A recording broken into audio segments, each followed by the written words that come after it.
I'm here with Lastolite by Manfrotto today, teaching you the secrets of high-key photography using the Hilite. When I say secrets, they're not really secrets because lighting's just an equation, and all you've got to make sure is that you're using the right equipment for the job.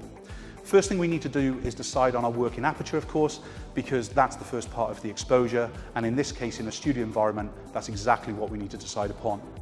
Next secret is to use a large light source to light your subjects. So that's going to be known as the key light. I'm using a large softbox today. Then, of course, we're using the Hilite. The Hilite is one of these perfect products in photography that allows us to shoot a perfect white background style of photography no matter where I am, whether I'm on location on a beach, in a restaurant, in a beauty salon, in a client's home, or as we are today in my studio. So we're going to talk about each one of these elements to make sure we're guaranteed to get these results. So the first thing I need to do is meter for the working aperture. So pointing the meter by where the client is going to stand towards the softbox will give me the working aperture. If it's too low in power, of course, I just increase it in power and then re-meter again. If it's too high in power, I reduce the power and meter again. That's absolutely essential to make sure we get that perfect working aperture to start the equation of the light.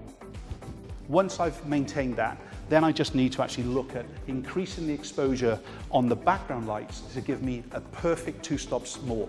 Less than 2 stops will give you more of a grayish tone in the background.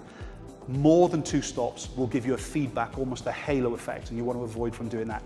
So let's talk about the Hilite and maximizing the results that we're going to get from it. So the first thing that you can see is that the light is in the Hilite itself. And then what we need to do is make sure is that we point it towards the back wall. By doing that, it makes sure that the whole box is illuminated and not just a section. If we turn it towards the camera itself, as you can see going through the softbox here, it will add extra illumination going out to the side and the photograph isn't going to be as good. So remember, point it towards the back wall and then zip up.